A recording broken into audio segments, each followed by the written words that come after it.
Good evening. Tonight I'm your host, Mr Ramsay, and I'll be collaborating alongside the assassin rapper to present you this scary, uber animated horror story. If you enjoy this collaboration, then please let us know by dropping a like and letting us know down in the comments. Anyway, without further ado, let's begin. This happened about 6 months ago, and I recently took an Uber for the first time since this incident, so I thought I'd share. I was leaving a work function at a bar around midnight in a large city, about an hour away from the suburban home I share with my partner. For reference, I'm a woman in my mid-20s with an average build. Not tall, not strong, definitely not threatening in any way, and I was a bit buzzed that night. I'm talking like 3 drinks, so not incapacitated in the slightest. Anyway, I'd ordinarily take a company car home, but I hadn't reserved one since I didn't know what time I'd be leaving, so I just decided to Uber. The company reimburses me for the bill anyway, so it was no difference to me. Once the Uber pulls up, I say goodbye to my colleagues and get in the back seat. I'm always very nice to my Uber drivers, so I introduce myself. This driver, let's call him Ed, since I don't actually know his real name, seemed totally normal. No red flags, and we make pleasant conversation for about 15 minutes until we are squarely out of the city on the way to the suburbs. From the pleasant conversation, I learned he lives in a certain neighbourhood not far from my home. Note that his neighbourhood was relatively nearby, would be completely out of the way en route we are taking to my home. The conversation reaches its natural end, so I just stay a bit quiet and start looking at my phone, Reddit, whatever. The quiet is interrupted by his voice, suggesting I take a nap if I feel tired. It didn't even strike me as weird at first, so I just thanked him for the offer, but I wasn't that tired. He then said, "Oh, I always get sleepy when I'm drunk. Are you sure?" At this point, something in my body made me even more wide awake than before. I replied that I wasn't drunk and, like I had said, I had just had a few drinks, so no need to nap. Haha. "I'll be home soon enough anyway." He dropped it after that, but I still thought it was weird he'd say that.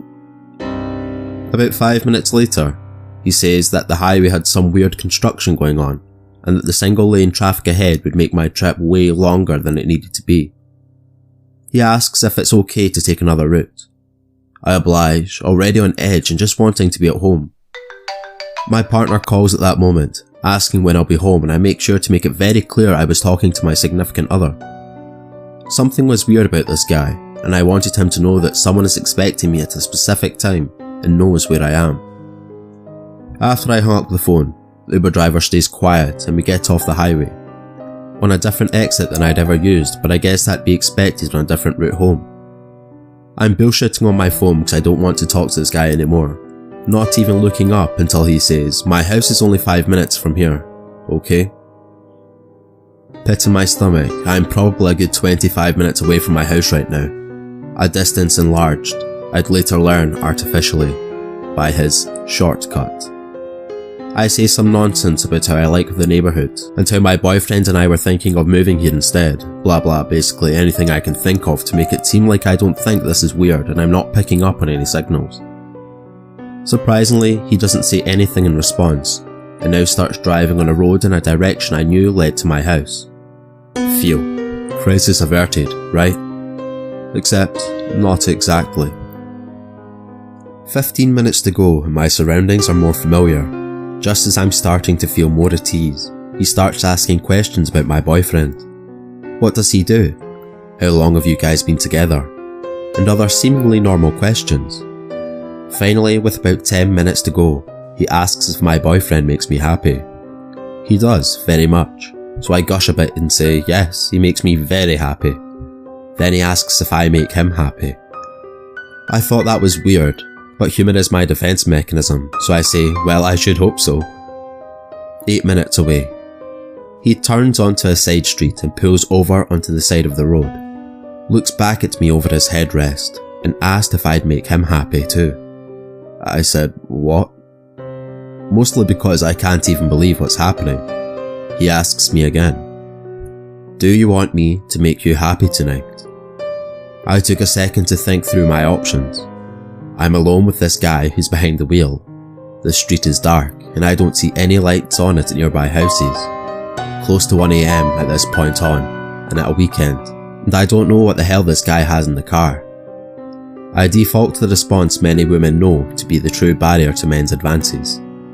I don't think my boyfriend would like that very much. His weird grin falls away from his face and he says, "He doesn't have to find out. Come on, make me happy. I know a few ways you can start." I tell him my boyfriend is expecting me home any minute, and besides I love him and don't want to hurt him. Can you please just take me home? I carry a small knife and a little canister of mace, but all I could think of was to appeal to this guy's sensitive side. Somehow it worked and he didn't say another word after that, just turned back around and silently drove me home. Weirdly enough, I say thanks as I get out of the car.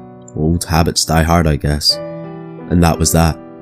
I got into my house and start crying immediately for some reason as soon as I hug my partner. He tells me I need to contact Uber immediately and tell them what happened so that the guy doesn't try to take advantage of anyone else. I agree and pull up the app to file the complaint. Except when I look at my last ride, the picture on my profile was 100% not the same guy who drove me home. The car was the same, but not the driver. The guy in the photo was brown and wore a turban, maybe early 40s. The guy who drove me home was white and seemed just a bit older than me. Uber never followed up with me and just refunded my money.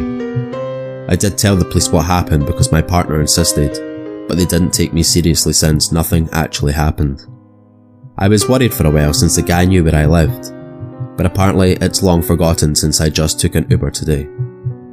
Moral of the story: always make sure the photo in your Uber driver's profile matches the person who's driving the car. Thank you all for listening. I want to thank the Assassin Rapper for his fantastic animation work, and I hope you all enjoyed. Remember to subscribe and hit that bell notification so you don't miss any future collaborations.